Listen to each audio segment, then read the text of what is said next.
As you probably know, we've just seized a tanker on the coast of Venezuela, a large tanker, very large. Largest one ever seized, actually. And other things are happening, so. At 8 hours, the airspace above Venezuela went silent, not by storm, not by accident, by declaration. A single post on a social media platform from a man who doesn't make idle threats turned the skies over an entire nation into a no-fly zone. A warning shot heard around the world. To pilots, to traffickers, to a man sitting in a palace in Caracas, consider the airspace closed. This wasn't just a tweet. It was the first move in an endgame that's been building for years. And right now, Nicolas Maduro is counting his cards, realizing he might be holding nothing but blanks.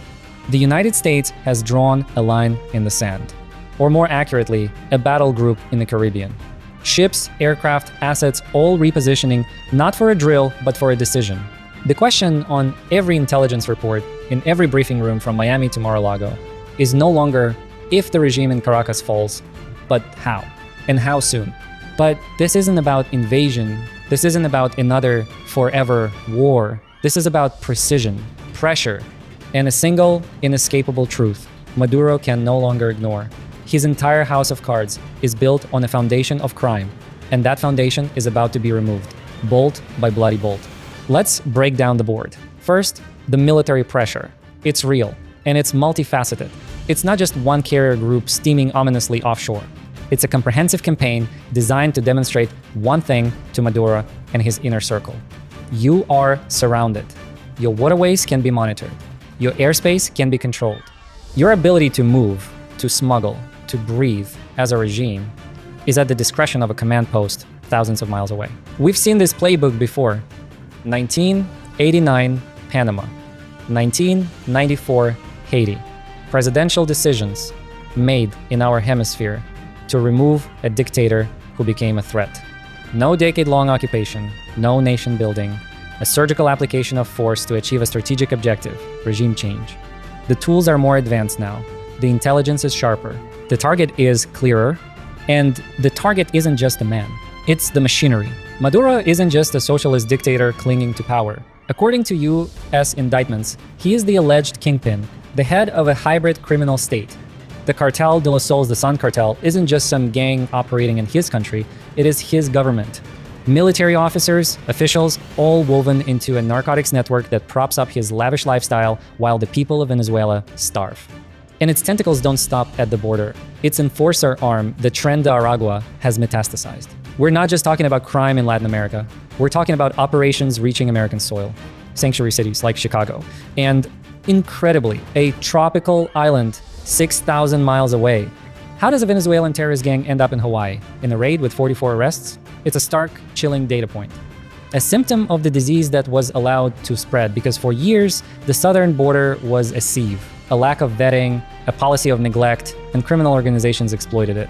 They didn't just come for a better life. Some came to set up shop, to prey, to extend Maduro's criminal empire into the heart of the United States. That ends now. The president has stated it plainly. Venezuela emptied its prisons, its mental institutions into our country. It was a weaponization of migration, and the response is a weaponization of consequence. Which brings us to the second, perhaps more devastating pressure point. The clock hit zero last Friday for 260,000 Venezuelan nationals living in the United States under temporary protected status. As of now, they are undocumented. The pathway forward for most, return. A reverse migration of 250,000 people, not to the Venezuela they left in collapse, but to a Venezuela on the brink. Think about that calculus from Maduro's perspective. Your country is already shattered. Hyperinflation, food lines, power grids failing. You can barely feed the people you have. Now add 260,000 more mouths. People who have spent years in the United States. They've tasted freedom, they've seen functioning supermarkets, experienced the rule of law, and connected with a global diaspora that knows exactly what you've done. They are not returning as defeated refugees, they are returning as witnesses. And their sheer numbers could be the final weight that collapses this brittle regime. It's economic warfare, demographic warfare, and psychological warfare all rolled into one. It's not an invasion force, it's a reality infusion. So what's Maduro's leverage? What card does he have left to play? He'll point to the oil. the largest proven reserves on the planet. He'll scream that this is all a resource grab, an imperialist plot to steal Venezuela's wealth. It's a lie, and the proof is right next door. Look at Guyana, a free, English-speaking democracy with massive new oil discoveries. ExxonMobil, Shell, the very companies Venezuela nationalized and chased out decades ago, they're there. They're drilling, they're partnering. Guyana is on track to become one of the wealthiest nations per capita in the hemisphere. And where are the US troops? Where is the invasion? It's not happening. The world isn't after Venezuela's oil. The world has moved on. The world invests where there is rule of law, where contracts are honored, where governments don't seize private property. Maduro's oil is trapped underground, not by US sanctions alone, but by the absolute total lack of trust he has fostered. He has zero leverage. His only card is a joker. And waiting in the wings is not some US puppet. It's a Venezuelan, the opposition leader who just won the Nobel Peace Prize. The world is being asked to believe that a Nobel laureate would be worse for her own people than an alleged cartel kingpin wanted by American courts. The absurdity is the point. So we arrive at the precipice.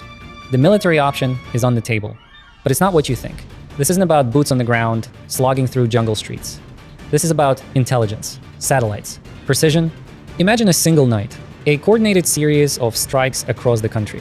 Not on cities, not on population centers, on the cartel infrastructure, the narco ranches, the clandestine airstrips, the warehouses full of cocaine, and the counting houses full of cash.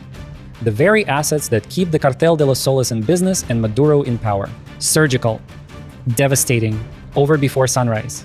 The goal isn't conquest. The goal is to remove the regime's criminal backbone in one fell swoop. To show every general, every colonel in Maduro's circle that the source of their wealth and power is now a liability, a target. The calculation for them changes instantly. Do they stay loyal to a man who can't protect their illicit gains, or do they become the ones who gently suggest it's time to go? That's the real pressure. It's the pressure of choice. Voluntarily leave with whatever dignity you can salvage, or be removed with nothing. Rumors are already swirling. Whispers that Maduro, over the past 10 days, has floated the idea of his own departure. To where? Russia? The Middle East? Somewhere he can enjoy his stolen billions far from the reach of justice. His inner circle, the advisors who have grown fat alongside him, must be doing the math. They aren't ideologues, they're opportunists. And the opportunity to survive is slipping away. The airspace is closed, the ships are in station, 250,000 informed citizens are coming home, the criminal network is in the crosshairs, the pieces are all in motion. The end game has begun. Maduro's only move now is his exit. The question is whether he walks out the door or is blown out of it. The world is watching, the clock is ticking, and for the first time in a long time, the people of Venezuela can dare to hope that the nightmare might end not with a slow collapse, but with a single, decisive crack of thunder. Share your thoughts in the comments. Do you believe this will end with a negotiated exit, or will precision strikes be necessary to break the cartel state? And let me know, what topic should we break down next?